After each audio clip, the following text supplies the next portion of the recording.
Today I'm going to have some fun experimenting making a peanut butter cookie. I'm using the same basic recipe I do when I make the custard cookies, but I found this wonderful ingredient in the supermarket the other day, a peanut butter powder, and I thought I'm going to try and make cookies using that and see if I can make peanut butter biscuits. Peanut butter is oily and can drastically change a recipe, so I thought a powder would be interesting to experiment with. Swap out my custard powder for corn flour and add some of my peanut butter powder and see what sort of flavour we get to our finished cookies. So let's make a start. First of all, I've already preheated my oven, 180 degrees centigrade, 355 Fahrenheit. I've also prepared 2 of my baking sheets. This will make 24 cookies, 12 on each tray, with greaseproof paper, so our cookies won't stick. So I've got 2 of these prepared and ready. And we'll start our recipe today with 150 grams of softened salted butter. So I'm just going to beat this up until it's soft and fluffy.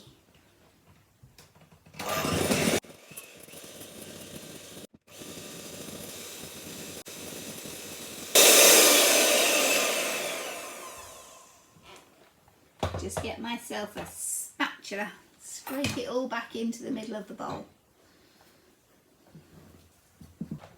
Knock off that bit of butter, in you go, there.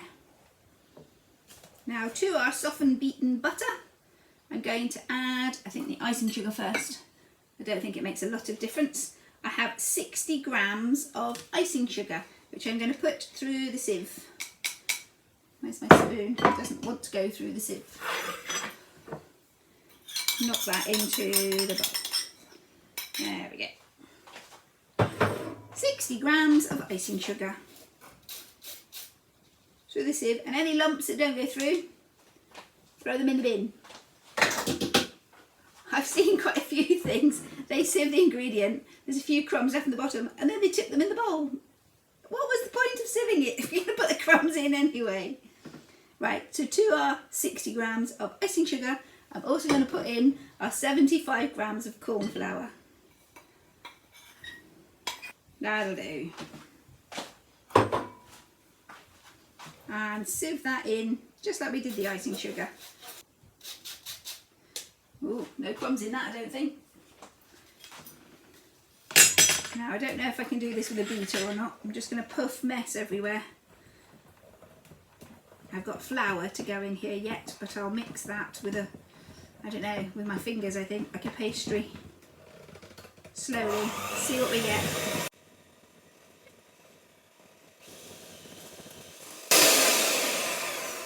Very nice, that worked better than I thought it was going to. Now the flour I'm going to do with my fingers because I think we'll be getting too thick and sticky. And a knife. I'll start it with a knife. A bit like combining a pastry. That's what we're going to end up with, a pastry-like dough. Bring that last bit of beater so I can get to it. Get every last scrap of scrummy mixture. Might mix it in with my spatula actually. Right, I'm going to move my mixer out of the way. We're done with that.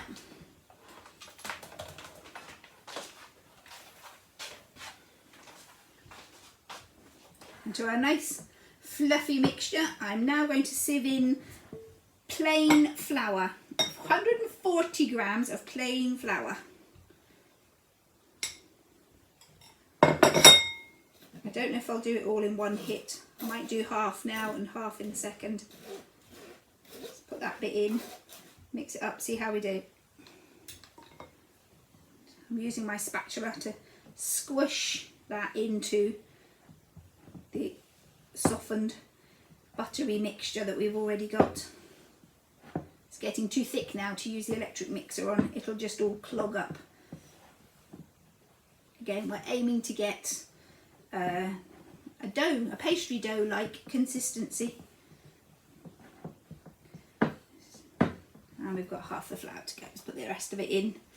In goes the rest of the flour. And at this point now, also the last thing to go, well, it's not the last thing to go in. I'm going to put our peanut powder in still. 1/4 teaspoon of baking powder, because we'll be using a plain flour, but we don't want it very fluffy because these are biscuits, not cakes. I'll sieve that in the last bit of flour. There we go.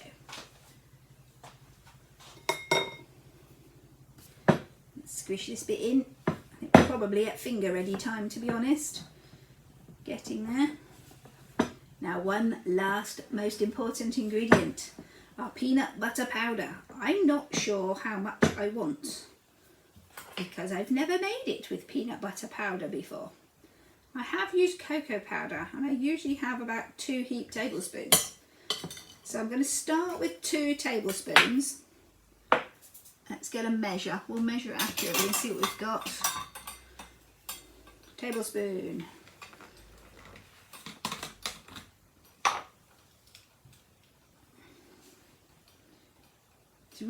It's like a corn flour. It's got a light fluffy texture to it. I'll put this through the sieve as well. We've sieved everything else, we might as well sieve this. Oh, I definitely want 3. I want it really peanutty. So let's start with 2 and see where we go from there. So 2 tablespoons. In we go. I'm going to go 3. We can always add a bit more. I want these really peanutty cookies. So 3 tablespoons. Not teaspoons, tablespoons. Big difference, especially in a cooking recipe. Okay, no lumps in that. And I'm going to get my fingers in and give it a squish about. I won't put the lid on there yet. I might put a bit more in. I'm going to squish this up and make a dough. And once we're at the doughy consistency, I might give it a little taste and see how peanutty it tastes. So bring that together, kneading it in a little bit. Oh, it's coming together nicely. I thought it was too sticky, but we're drying out as it's gathering itself together. Break a little bit off and taste it and see what we're tasting like. A little bit of cookie dough. It's peanutty, not as strong as I'd like it to be. I'm going to add a 4th tablespoon and that'll be it, and we'll see what the taste of our finished cookies are. Can always adapt the recipe for next time round. So 4 tablespoons of powdered peanut butter. So 4 tablespoons of our secret ingredient, peanut butter powder. Oh, I didn't sieve that last bit. There were no lumps in the stuff before. It's very fine, so too late now. And knead that in, breaking up my dough into pieces and smushing that extra bit of powder into it. So generally I'd say be gentlish with your cookie dough, but I'm treating this a bit more like a bread for a minute. I just want to get all that extra peanut flavour worked in and evenly spread. Get all those crumbs. There we go. Don't need spatula, don't need measuring spoons. And get rid of that. There. Nice clear work surface. Now we don't need any flours for this dough. It's a slightly greasy dough, so should stay quite well without sticking to the work surface. Oh, dry throat. Right. Hope I'm not coming down with anything. That's a terrible thing to say in today's modern times. Oh, I can actually smell the peanutty smell off it though. It's going to be harder to tell when these are cooked. They've already got that slightly golden brown finish. Right, so roll out your dough to a sausagey shape. Now we're going to make 24 cookies from this dough. So I'm going to want 24 little pieces of dough, little marble sized lumps of dough.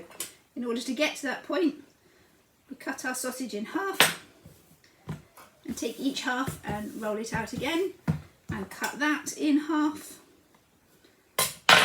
And then our half, now quarters, into half.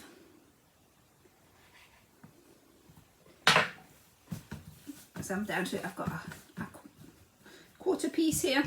So our quarter piece rolled out and cut into half. So half, half and half again. And this is our first big half. So right out, cutting half. And up. And once your sausages are down to about 3 inches long and half an inch thick, we can cut this lump into 3 pieces. And that'll give us our 24 pieces of dough with a pretty even size ratio. Just getting these, the 3's the more fiddly bit. And if we've got a huge, great big biscuit and a little tiny biscuit, just pinch a bit of dough off the big biscuit and put it on the tiny one. They're big lumps, that one. That was a fatter sausage.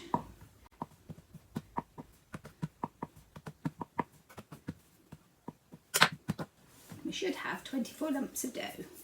So roll it into a circle, into a ball. Rather than a circle, having made a ball, I like to squash it gently between my palms to give me a little disc of dough. And that will go on our baking sheets. Oh, you're out of focus. Out of focus, you're in focus, you're out of shot. Bring all the dough forward. There we go. Cookie on the tray. So 12 cookies on each of my trays, because that's what fits. Roll it into a ball. Gentle squish. A little circle of dough.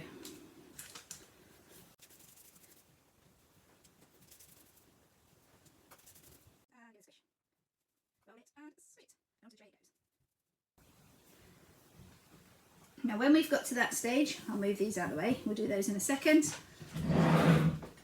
I'll take a fork, a normal dining, dinner, eating fork, and I'm going to squish or imprint the fork stripes into our cookies.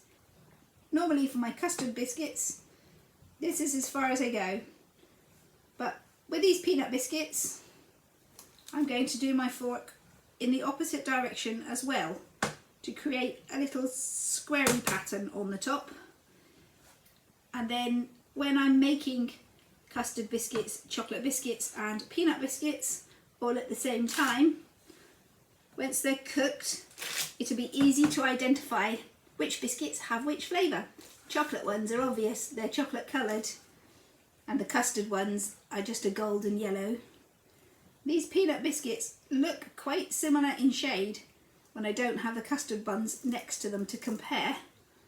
So if I make the pattern on the top slightly different, it'll be easy in a selection of biscuits to know which ones are which. You won't get any nasty surprises, especially if you don't like the taste of peanut. Think you've got a custard biscuit and end up with peanut. Then these can go into, I'll do my other tray and we'll pop them all in the oven for about 10 to 15 minutes at that 180 degrees centigrade. So we see you when these are all cooked and coming out.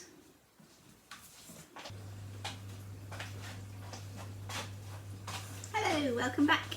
Here we are 15 minutes later and hot out the oven. The first tray we did, I brought out 15 minutes ago, and these are just second trays just ready. It's really hard to see when they're ready. The colour change is minimal, you really can't see it. Just starting to turn a little bit more golden on the edges, but because of the peanut colour in the dough, it's really difficult to notice that golden brown as it's starting to finish off. We've yet to taste one though. The first lot should be cold enough, we'll give them a try. Let's get these off the tray. I like to leave them on the tray just for a minute when they come out, because they're still quite soft and delicate. As they cool down, they will firm up to a crispy biscuit finish. So 15 minutes they took in my oven, so every oven can be slightly different. They smell really peanutty. There. tray out of the way. Let's give one of this first batch a taste and see what they're like. Which one should I have? I don't know. This one closest to me, I suppose. They smell more like a fresh peanut, actual monkey nuts that you've cracked and shelled, rather than a peanut butter. Let's give them a taste.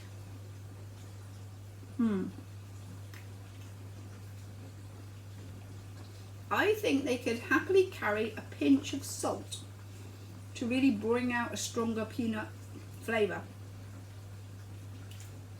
I can taste it. It's not as strong as I would like. So maybe 5 tablespoons of peanut butter powder next time and a pinch of salt. I think that would make all the difference. They have a slight salty finish at the back of the tongue, but I think add a bit of salt to this recipe would really draw out that flavour. Not a failure. I would do them again and make those couple of changes. Little pinch of salt. I say an extra tablespoon of our peanut powder. And nice. Took me a mouthful. Very rude. Well, that's it for today, folks.